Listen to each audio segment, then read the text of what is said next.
I've seen *Inglourious Bastards*. I've seen *Fury*. Those are all World War II centered. Schindler's List was excellent. The Nuremberg Trials, Judgment at Nuremberg, starring Spencer Tracy, was the most tremendous film, I think, of the Holocaust and what the Holocaust was. And it was a true portrayal. Yeah. Like that would be like almost saying that I couldn't write a book about, JFK because I never met him. Sure, I think that that's fine for somebody who's younger than 70 or whatever to make a movie about something that happened in our history. I think that's important. I mean, how else would people really learn it besides reading books? But books aren't for everybody. So I think it's an accessible way for the general population who might be interested in the topic to see it. I feel like you can't really get primary sources now, obviously, because it happened so long ago. So I feel like the only way to make movies about the Holocaust and have people remember what happened on the Holocaust is through people that haven't actually been there, as long as they know information. And that the reason why they're doing them is to get information out and not just to make money, as you said the question before. Yeah, I don't think the information about the Holocaust is owned by any one group or time frame of individuals. It depends on the film. Obviously, as time has gone on, we've watched movies get, increasingly gruesome narrative films, is what I hope we're talking about, when they're portraying the Holocaust. I didn't think anything was going to be worse, for lack of a better word, than Schindler's List. And then I thought The Pianist was actually more extreme. So I do think that it's doing its best to represent things from the information we have. They may not have gone through the Holocaust themselves, but most good Holocaust films will have done their research on it. My project was not specifically about the Holocaust, but it was about a World War II prison. And I originally got my information from someone who lived in Italy. It's a prison that was run by Mussolini, not a prison that was run by Hitler. Someone in Italy pointed out an island off the coast of Italy and mentioned that it used to be a prison. And then I was told that there was a book that had been written about it by two journalists. One of the books is called The City and the Island, and that's the journalistic one. And the other book is called In Italia Sono Tutti Maschi, which means in Italy they're only real men, and then interviewed the journalists. And then I actually went to the town where the prisoners had been rounded up. So in many ways I kind of tried to go back through it myself. And then I read many letters from the people who were in prison that they wrote home, and many letters from the mothers, mostly, who wrote to their sons who were in the prison. It was a male prison. And so by combining those different levels of information, was able to construct the story. Accurately, from the movies I've seen, they all say based on a true story, but we know that directors take artistic justices or artistic liberties. So accurately, I think there's truth in everything they do, but they definitely put their own opinion in it. To make it more interesting, more engaging, because all they're trying to do is entertain. Do I think Hollywood portrays the Holocaust correctly? In all honesty, no. I feel like they really underdo it. Like, the Holocaust seems to be so much worse than Hollywood actually portrays it. Like, even the movies like The Boy in the Striped Pajamas and Life is Beautiful. Like, they're really powerful and they have really powerful themes, but I still think that they didn't really portray exactly what happened in the Holocaust and really show, like, they invoked an emotion, but not that strong of emotion. Like, it could have been a lot, like, more intense to feel. I do think Hollywood portrays the Holocaust accurately. I do think they put their own little spin on it, though. They kind of juice it a little bit, but they do have most of the details accurate. I mean, there's obviously going to be a little discrepancies only because they need to make money and to make it more pleasurable to view, I guess. And I think it's still fine just because it's raising awareness of the events that happened. I haven't seen that many movies demonstrating the Holocaust, but I did see La Vita e Bella, Life is Beautiful, so I think that accurately portrays the Holocaust. I think the comedic elements in the film gave it more of a meaning, because that father was absolutely trying to make his son have his son live a normal life, away from the mother, who was non-Jew, and it was a beautiful tribute to men and women who were separated from their children during the Holocaust and who tried to shield their children from the horror at which they were going to suffer. The comedy actually was the strongest part of it and what made it a good movie about the Holocaust, because it suddenly got so shocking. And it didn't back away from the brutality. Just one character was a buffoon. And it was because he was trying to cheer up his son. And that choice I thought was incredibly smart. They didn't make the camps or anything like that fun. He was trying to make them less awful for his child. Hollywood is raising awareness of the Holocaust. I don't really care if they make money or not. Maybe initially you have to pay a lot of money, but those films become landmark films.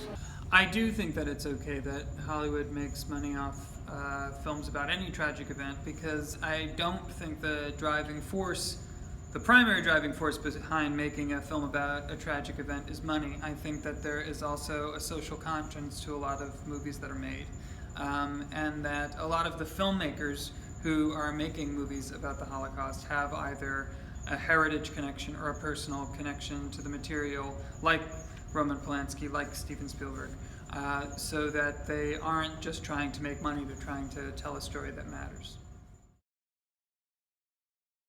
After reviewing the interviews, I noticed that most of the interviewees believe that it is okay that Hollywood makes movies about the Holocaust, even if the movies aren't completely accurate. While they did say that most of their education came from classrooms, another big part of their knowledge is from movies, such as Schindler's List and The Boy in the Striped Pajamas. These movies do say that they are based off of true events. That does not mean that every detail is accurate and every person in a Holocaust movie was real. This means that the events of the movies did happen, but the directors did take creative liberties. In the essay by Hannah Arendt, she wrote, "The horrors of the concentration and extermination camps can never be fully embraced by imagination." One thing mentioned by most of the interviewees when referring to the inaccuracies said that they believed that the movies cannot be completely accurate because the events and how they occurred in the camps were too horrific or gruesome to show in a movie. I found that their statements agreed with Arendt. When the writer of Schindler's List was confronted by the inaccuracies of his movie by a Holocaust survivor, he responded with, "It is impossible to portray in a movie the horrors of Auschwitz and any other death camp, but Steven Spielberg's film give a new generation at least an inkling of what the Holocaust was about."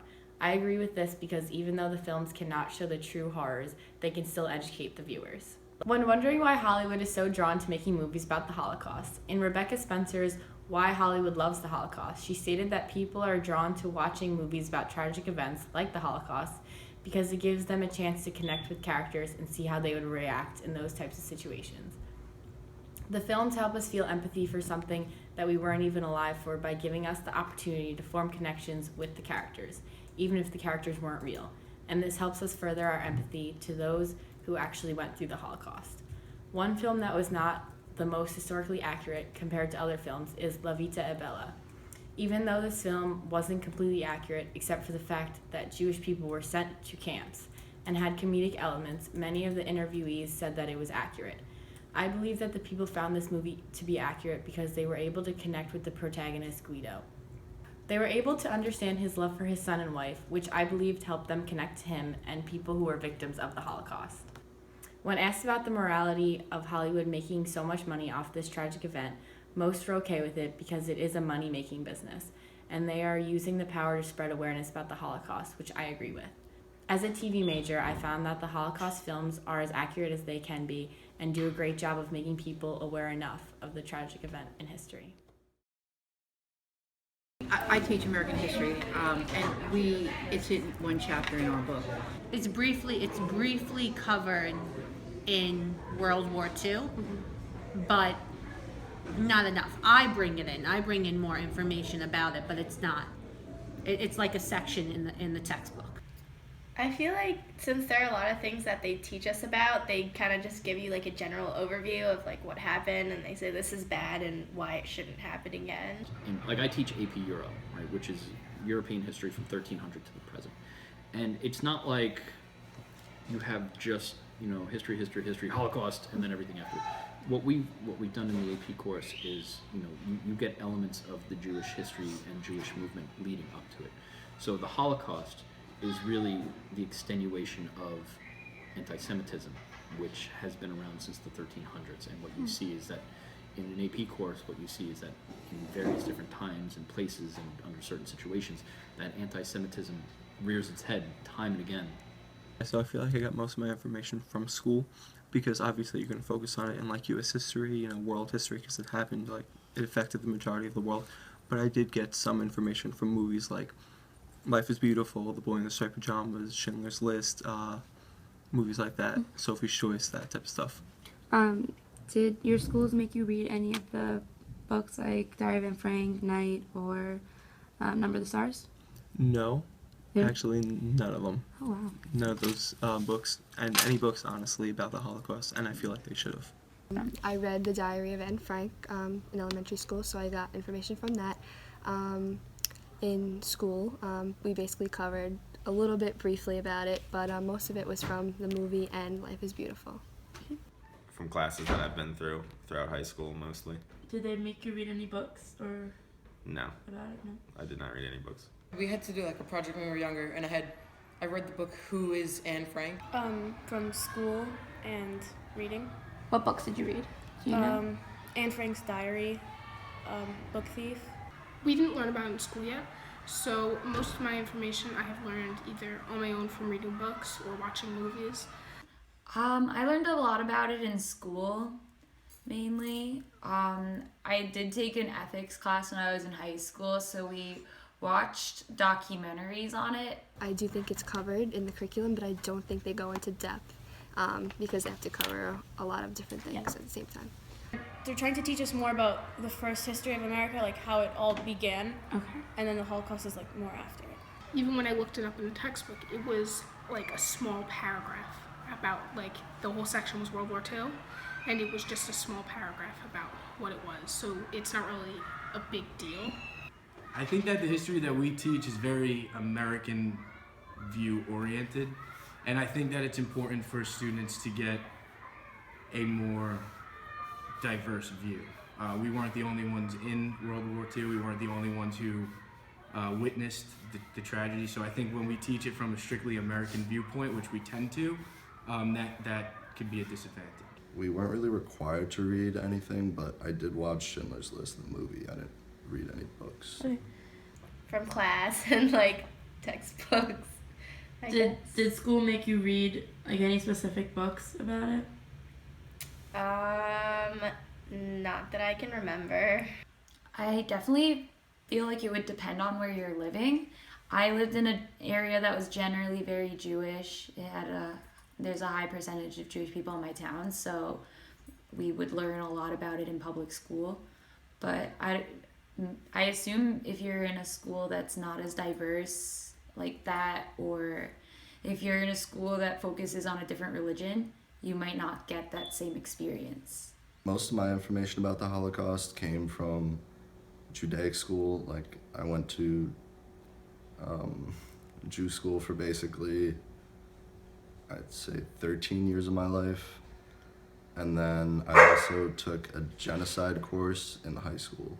So I learned a lot of stuff about different genocides, especially the Holocaust. The genocide course, was that an elective that you chose to take? Yeah, it was an elective I chose. In college, I took a really cool class. It was basically just focused on the German side of World War II. Oh, that's cool. Yeah, so it was cool. You get to see all the things that get skipped over or brushed over in a regular high school class. We asked our interviewees to give us their opinions on the quote by Omar Bertov. Most Americans have only the vaguest possible notion of what the Holocaust was about. Indeed, Americans are arguably the least well-informed people in the West on the Holocaust, Nazism, or for that matter, the history of this or any other century. It's got its place. I wouldn't say that Americans are ignorant of it, but again, like with all dark moments in history, I mean, yes, you remember them, but you don't flaunt them as much as you would the victories. When we think of World War II, you think of the heroic stuff, right? Because that's easier to process.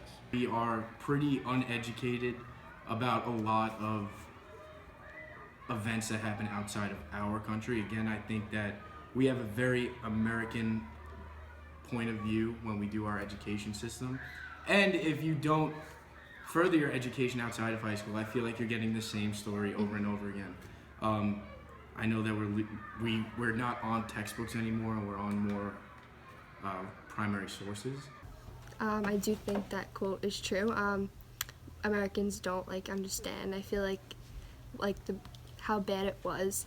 So I feel like it's important to learn more about it through movies, media, books, educational system. So yeah. I don't really agree with the quote because I feel that the educational systems in America really stress the Holocaust and how it wasn't something good and that we shouldn't let that happen again. So no, I completely disagree with that quote. Unless we know history, we're condemned to repeat it. I do think that history repeats itself. So, God forbid anything happens like that in the future, but I think we should all be educated enough to prevent things like that from happening again. In the second part of our interviews, we asked the interviewees if they believed that the educational system does a good job of teaching students about the Holocaust. We received mixed results that I found to be very interesting. Almost all of the students believed that they were not taught enough about the Holocaust. However, most of the teachers believed that it is taught enough in the class. In my opinion, the fact that there is this difference in answers between the students and the teachers shows that there is a disconnect. One teacher mentioned how the textbooks only have a paragraph about the Holocaust, and she brings in more information herself because she finds it to be very important. One teacher explains that the reason they cannot go in depth about the Holocaust is because there is so much information that has to be covered in 1 year that there cannot be too much time spent on one topic. The only way to learn about the Holocaust in depth is to take electives in high school and college.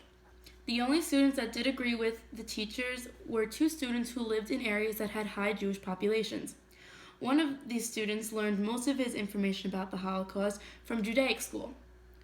When asked if the students were required to read literature about the Holocaust, such as Night, Number the Stars, or the Diary of Anne Frank, a majority of students, to my surprise, said that they were not assigned any Holocaust literature.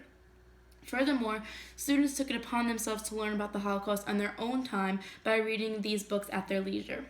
The responses to the quote by Omar Bartov, who is not American born, most Americans have only the vaguest possible notion of what the Holocaust was about. Indeed, Americans are arguably the least well-informed people in the West on the Holocaust, Nazism, or for that matter, the history of this or any other century. The responses were similar to the first question in that students agreed with the quote while teachers confidently disagreed. At this point, I am starting to realize that the curriculums from when the teachers were students has changed significantly to the present time.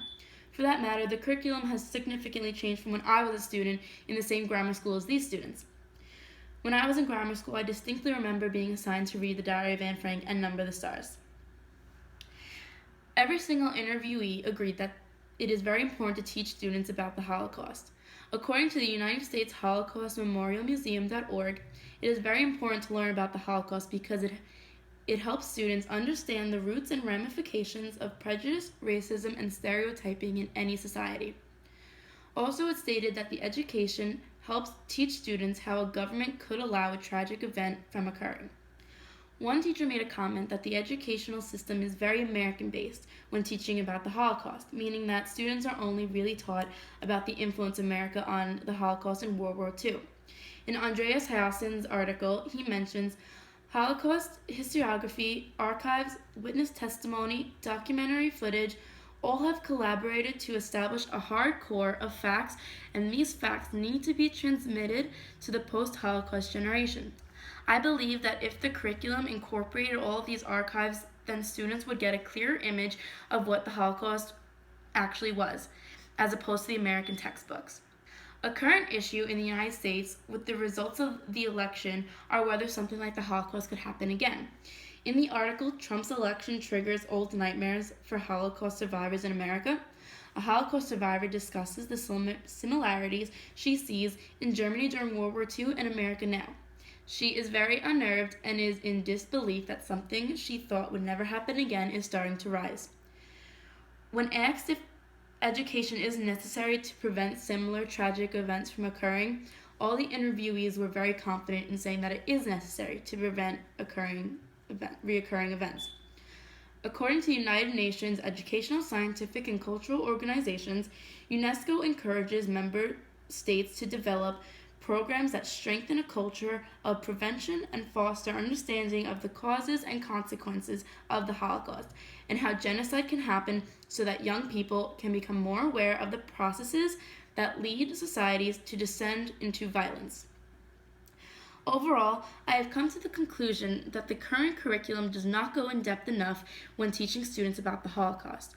I also believe that we are in a critical time where it is most important to know the facts about this event to keep it from happening in our own country. 3, 2, 1. Go ahead. I'm nervous. Okay, I don't know what. 3.